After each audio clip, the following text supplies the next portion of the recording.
നമസ്കാരം. ഇന്ന് നമുക്ക് ആസ്ത്മ എന്ന രോഗത്തെപ്പറ്റി സംസാരിക്കാം ഞാൻ കരുതുന്നു. ആദ്യം തന്നെ ആസ്ത്മ കാരണം പീഡനം അനുഭവിച്ച കുറച്ച് പ്രഗത്ഭ വ്യക്തികളെ പരിചയപ്പെടുത്തുന്നത് എനിക്ക് തോന്നുന്നു.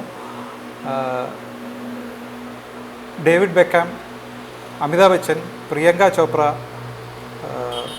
മാർക്ക് സ്പിറ്റ്സ്, അമേരിക്കൻ പ്രസിഡന്റുമാരായ John F Kennedy, Bill Clinton എന്നിവർ ആസ്മ രോഗികളായിരുന്നു അത്രേ. ഇവരെല്ലാം ഈ രോഗത്തെ ആധുനിക ചികിത്സാ രീതികൾ അവലംബിച്ച് മറികടന്ന് അത്യുന്നതങ്ങളിലെത്തിയ വ്യക്തികളാണ്. അപ്പോൾ പറഞ്ഞു വന്നതെന്തെന്ന് വെച്ചാൽ, ആസ്മ രോഗം ഇപ്പോൾ ചികിത്സിച്ച് ഭേദമാക്കാൻ പറ്റുന്ന ഒരു സാധാരണ രോഗമായി മാറിയിരിക്കുകയാണ്.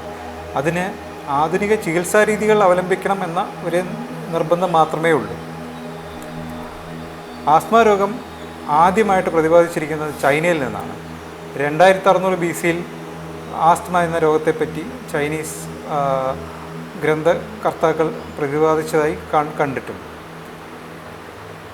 ആസ്മ എന്ന വാക്ക് ആദ്യമായിട്ട് ഉപയോഗിച്ചത് ഹിപ്പോക്രറ്റസ് എന്ന ഗ്രീക്ക് ചിന്തകനും ആധുനിക വൈദ്യശാസ്ത്രത്തിൻ്റെ പിതാവുമായ ഹിപ്പോക്രറ്റസ് ആണത്രേ. അദ്ദേഹം ഈ അസുഖത്തിൻ്റെ കാരണഹേതുക്കളെപ്പറ്റിയും അതിൻ്റെ രോഗാവസ്ഥയെ പറ്റി വിവരിച്ചതായിട്ടാണ് കണ്ടിട്ടുള്ളത്.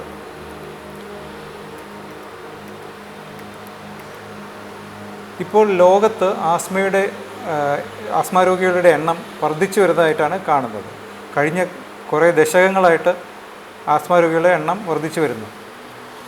ഇപ്പോൾ ഏകദേശം 339 ദശലക്ഷം ആസ്മ രോഗികൾ ലോകത്തുണ്ടെന്നാണ് കണക്കുകൾ വ്യക്തമാക്കുന്നത്. അതിൽ 2.5 ലക്ഷം രോഗികൾ വരെ എല്ലാ വർഷവും ഈ രോഗത്താൽ മരണപ്പെടുന്നതായിട്ടും റിപ്പോർട്ട് ചെയ്യുന്നു. ഇന്ത്യയുടെ അവസ്ഥ എടുക്കുകയാണെങ്കിൽ 1 തൊട്ട് 5% വരെ ആസ്മ രോഗികളുണ്ടെന്നാണ് കണക്കാക്കപ്പെടുന്നത്. അതിൽ കേരളവും തമിഴ്നാടും ആന്ധ്രാപ്രദേശ് എന്നീ ദക്ഷിണേന്ത്യൻ സംസ്ഥാനങ്ങളിലാണ് കൂടുതലും ആസ്മ രോഗികളെ കണ്ടുവരുന്നത്.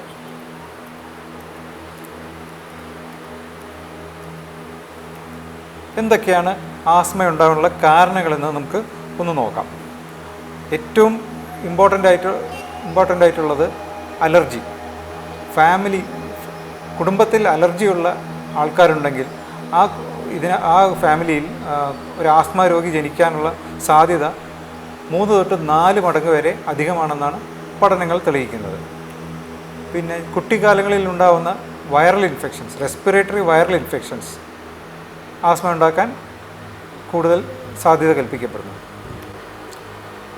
വായു മലിനീകരണം ഒരു പ്രധാന കാരണമാണത്രേ.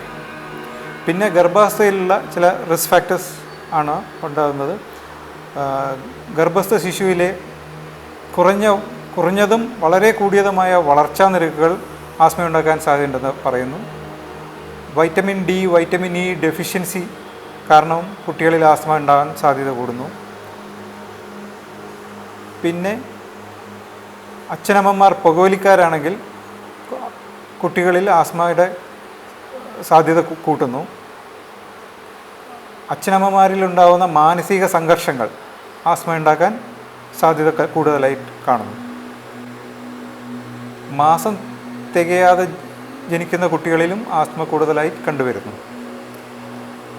പിന്നെ ജനിച്ചതിന് ശേഷം മുലയൂട്ടൽ കാലയളവ് കുറവാണെങ്കിലും ആസ്മ കൂടുതലായിട്ടും കണ്ടുവരുന്നു. കുട്ടികൾ പൊണ്ണത്തടിയന്മാരാണെങ്കിലും ആസ്മ കൂടുതലായിട്ട് കാണുന്നു. പിന്നെയുള്ള ഒരു കാരണം പറയുന്നത് ഓക്യുപ്പേഷണൽ എക്സ്പോഷർ അഥവാ ജോലി സംബന്ധമായ എന്തെങ്കിലും കാരണങ്ങൾ. ഇപ്പോൾ ചില പൊടിയോടുകൂടി ഉള്ള സ്ഥലത്ത് വർക്ക് ചെയ്യുന്ന ആൾക്കാരിൽ ആസ്മ കൂടുതലായിട്ട് കണ്ടുവരുന്നു. അതിലൊരു കോമൺ ആയിട്ട് കണ്ടിരിക്കുന്ന വെൽഡേഴ്സ് ആസ്മ എന്ന് പറയും. വെൽഡിംഗ് തൊഴിലാളികളിൽ കണ്ടുവരുന്ന ഒരുതരം ആസ്മയാണത്. പിന്നെ ബേക്കറി വർക്കേഴ്സിലും ആസ്മയുടെ തോത് കൂടുതലായിട്ട് കണ്ടുവരുന്നു. പിന്നെ കാലാവസ്ഥാ വ്യതിയാനങ്ങൾ ആസ്മ രോഗികളുടെ എണ്ണം കൂട്ടുന്നതിൽ വളരെ നിർണായകമായ പങ്ക് വഹിക്കുന്നതായിട്ടും പറയപ്പെടുന്നു. ചില മരുന്നുകൾ ആസ്മയുണ്ടാക്കാൻ സാധ്യത കൂടുതലുണ്ട്. കാർഡിയാക് ഡ്രഗ്സുകളായ ആസ്പിരിൻ, ബീറ്റ ബ്ലോക്കേഴ്സ് എന്നിവ ആസ്മയ്ക്ക് കാരണമാണത്രേ. എന്തൊക്കെയാണ് ഇതിൻ്റെ പ്രധാന രോഗലക്ഷണങ്ങൾ എന്ന് നമുക്ക് നോക്കാം. പ്രധാനമായും 4 ലക്ഷണങ്ങളാണ് കണ്ടുവരുന്നത്. ഒന്ന് കലശലായ ചുമ, ശ്വാസം മുട്ട് അഥവാ വലിവ്, പിന്നെ ഉണ്ടാകുന്നത് നെഞ്ചിൽ അനുഭവപ്പെടുന്ന ടൈറ്റ്നസ് അഥവാ മുറുകൽ, പിന്നെ വരുന്നത് വലിവ്. രാത്രികാലങ്ങളിലാണത്രേ ഈ രോഗികളുടെ ഈ ലക്ഷണങ്ങൾ വളരെ കൂടുന്നത്. പിന്നെ ചില പ്രത്യേകതരം ആസ്മകളെ പറ്റി ഒന്ന് പറയാമെന്ന് എനിക്ക് തോന്നുന്നു. ഒന്ന് കോഫ് വേരിയൻ്റ് ആസ്മ എന്നൊരു കണ്ടീഷനാണ്. അതിനകത്ത് രോഗികളിൽ വെറും ചുമ മാത്രമേ കാണുകയുള്ളൂ. അവർക്ക് ശ്വാസം മുട്ടോ അല്ലെങ്കിൽ വലിവോ ഉണ്ടാവാറില്ല. കാലാകാലങ്ങളായിട്ടുള്ള ചുമ, വിട്ടുമാറാത്ത ചുമ ഒരു ആസ്മയുടെ ഒരു പ്രധാന ലക്ഷണമായിരിക്കാം. പിന്നെ ഉള്ളത് എക്സസൈസ് ഇൻഡ്യൂസ്ഡ് ആസ്മ. ചില രോഗികളിൽ ആയാസപ്പെട്ട പണികൾ ചെയ്യുകയോ എക്സസൈസ് ചെയ്യുമ്പോഴോ മാത്രം വരുന്ന ആസ്മയാണ് എക്സസൈസ് ഇൻഡ്യൂസ്ഡ് ആസ്മ എന്ന് പറയുന്നത്. പിന്നെയുള്ളത് സീസണൽ ആസ്മ എന്ന് പറയും. അത് ചില വർഷത്തിൻ്റെ ചില മാസങ്ങളിൽ മാത്രം കണ്ടുവരുന്ന ആസ്മയാണ്. അത് നമ്മുടെ നാട്ടിലൊക്കെ കൊയ്ത്തിൻ്റെ കാലത്തും പൊടികൾ കൂടുന്ന സമയത്തും അല്ല ചില പ്രത്യേക മരങ്ങൾ പൂക്കുന്ന സമയത്തും ഉണ്ടാകുന്ന ആസ്മയെ നമ്മൾ സീസണൽ ആസ്മ എന്ന് പറയും. പിന്നെ ചിലപ്പോൾ ആസ്മ ഗർഭാവസ്ഥയിൽ മാത്രം പ്രകടിപ്പിക്കുന്നതായി കാണുന്നുണ്ട്. അതിനെ നമ്മൾ പ്രഗ്നൻസി ഇൻഡ്യൂസ്ഡ് ആസ്മ എന്നും പറയും. പിന്നെ ചില സ്ത്രീകളിൽ ആർത്തവ സമയത്തും ആസ്മയുടെ ലക്ഷണങ്ങൾ കൂടുതലായിട്ട് പ്രകടിപ്പിക്കുന്നതായി കണ്ടുവരുന്നുണ്ട്. ആസ്മ രോഗികളിൽ എന്താണ് സംഭവിക്കുന്നതെന്ന് നോക്കാം.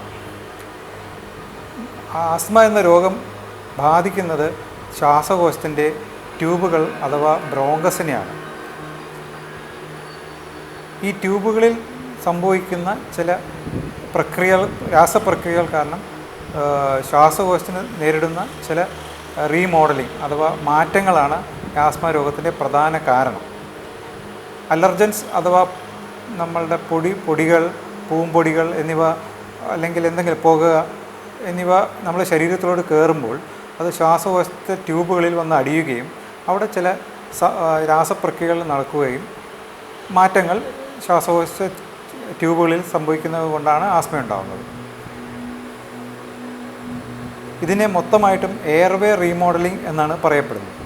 ഇതിൽ സംഭവിക്കുന്നത് എന്തൊക്കെയാണെന്ന് വെച്ചാൽ, ഒന്ന് ശ്വാസകോശത്തിലെ ട്യൂബുകളിൽ ഉണ്ടാകുന്ന കഫത്തിൻ്റെ അളവ് കൂടുകയും അതിൻ്റെ കാരണം എന്തെന്ന് വെച്ചാൽ ഈ കഫമുണ്ടാക്കുന്ന കോശങ്ങളുടെ എണ്ണം വർദ്ധിക്കുകയും അതിൻ്റെ തടിപ്പ് സംഭവിക്കുകയും കൊണ്ട് കഫം ക്രമാതീതമായി ഉൽപ്പാദിപ്പിക്കപ്പെടുന്നുണ്ട്. പിന്നെ സംഭവിക്കുന്നത് ശ്വാസകോശത്തിൻ്റെ ചുറ്റുമുള്ള മസിൽസുകൾ ചുരുങ്ങുകയും ഈ ട്യൂബുകളിലെ വ്യാസം കുറയുകയും ശ്വാസോച്ഛ്വാസം പോകാൻ ബുദ്ധിമുട്ടുകയും രോഗി ശ്വാസം മുട്ടായിട്ട് അനുഭവപ്പെടുകയും ചെയ്യുന്നു. ഈ പ്രക്രിയ തുടർന്നുകൊണ്ടേയിരിക്കുമ്പോൾ ക്രമേണ അത് ക്രോണിക് ആസ്മ എന്ന കണ്ടീഷനിലോട്ട് മാറുകയും ഈ ട്യൂബുകൾ തിരിച്ച് പൂർവ്വസ്ഥിതിയിലോട്ട് എത്താണ്ട് ഇരിക്കുകയും ആണ് സംഭവിക്കുന്നത്. ഇനി നമുക്ക് എങ്ങനെയാണ് ആസ്മ ഡയഗ്നോസ് ചെയ്യുന്നത് എന്ന് ഒന്ന് നോക്കാം. ആദ്യം തന്നെ രോഗിയിൽ നിന്ന് വിശദമായ രോഗവിവരങ്ങൾ തിരക്കുകയും അതിനുശേഷം രോഗിയുടെ ജോലി സംബന്ധമായ ഹിസ്റ്ററി എടുക്കുകയും ചെയ്തതിന് ശേഷമാണ് പരിശോധന ചെയ്യുക. പരിശോധനയിൽ നെഞ്ചിനകത്ത് വലിവിൻ്റെ ലക്ഷണങ്ങളുണ്ടോ എന്ന് നോക്കുകയും പിന്നെ ടെസ്റ്റുകൾ ചെയ്യുകയാണ് ചെയ്യുന്നത്. ആദ്യം ചെയ്യുന്നത് ഒരു സ്പൈറോമെട്രി അഥവാ പൾമണറി ഫങ്ഷൻ ടെസ്റ്റ് എന്ന ടെസ്റ്റാണ്. ഇത് വെച്ച് നമുക്ക് രോഗിയുടെ ശ്വാസകോശം എത്രത്തോളം ചുരുങ്ങിയിട്ടുണ്ട്, അതുകൊണ്ട് എത്രത്തോളം ഒബ്സ്ട്രക്ഷൻ അഥവാ വായു വന്നു പോകാനുള്ള തടസ്സം എത്രയുണ്ടെന്ന് അറിയുകയും ചെയ്യുന്നു. അതിനുശേഷം ശ്വാസകോശം വികസിക്കാനുള്ള മരുന്നുകൾ നൽകുകയും രണ്ടാമതും ടെസ്റ്റ് ചെയ്യുകയും എന്നിട്ട് ഇതിനകത്ത് എത്ര വ്യത്യാസമുണ്ട് എന്ന് നോക്കുകയാണ് ചെയ്യുന്നത്. 12% കൂടുതൽ മാറ്റം ഉണ്ട് എങ്കിൽ നമ്മൾ ആസ്മ ഡയഗ്നോസ് ചെയ്യുകയാണ് ചെയ്യുന്നത്. പിന്നെയുള്ള ടെസ്റ്റുകളാണ് ഒരു ചെസ്റ്റ് എക്സ്റേ എടുക്കുകയും എന്തെങ്കിലും കോംപ്ലിക്കേഷൻസ്, ശ്വാസകോശ സംബന്ധമായ എന്തെങ്കിലും കൂടുതലായിട്ടുള്ള കോംപ്ലിക്കേഷൻസ് ഉണ്ടോ എന്ന് നോക്കുകയും ചെയ്യുന്നത്. പിന്നെയുള്ള ടെസ്റ്റാണ് ബ്ലഡ് ടെസ്റ്റുകൾ. അതിനകത്ത് നമ്മൾ നോക്കുന്നത് അലർജിയുടെ കോശങ്ങൾ, ആയ ഇയോസിനോഫിൽസിൻ്റെ എണ്ണം എത്രയുണ്ടെന്നാണ്. സാധാരണയായിട്ട് ഈ കോശങ്ങൾ 5% ആണ് ഉണ്ടാവാറ്. അതിൽ കൂടുതൽ ഉണ്ടാവുന്നതിന് ഇയോസിനോഫീലിയ എന്നൊരു കണ്ടീഷൻ ഉണ്ടോ എന്ന് നോക്കുകയാണ് ചെയ്യുന്നത്. പിന്നെ നോക്കുന്നത് സെറം IgE ആൻറ്റിബോഡി ആണ്. അതിൻ്റെ അളവ് എത്രയുണ്ടെന്ന് നോക്കുകയും അത് വർദ്ധിച്ചിട്ടുണ്ടോ എന്ന് നോക്കുകയും ചെയ്യുന്നു. അത് വർദ്ധിച്ചിട്ടുണ്ടെങ്കിൽ ആസ്മയുടെ സാധ്യത വളരെ കൂടുതലാണ്. ചില രോഗികളിൽ കൂടുതൽ സങ്കീർണമായ ടെസ്റ്റുകളുടെ ആവശ്യം വരും. കാരണം ക്രോണിക് ആസ്മയിൽ ചില കോംപ്ലിക്കേഷൻസ് സംഭവിക്കുകയും ശ്വാസകോശത്തിനകത്ത് ഫംഗൽ ഇൻഫെക്ഷൻസ് ഉണ്ടാവാൻ സാധ്യതയുള്ളതിനാൽ HRCT മുതലായ ടെസ്റ്റുകൾ വേണ്ടിവരും. പിന്നെ അലർജി നോക്കാൻ വേണ്ടി ചിലപ്പോൾ സ്കിൻ പ്രിക്ക് ടെസ്റ്റ് അഥവാ അലർജി ടെസ്റ്റിംഗ് ചെയ്യേണ്ടി വരും.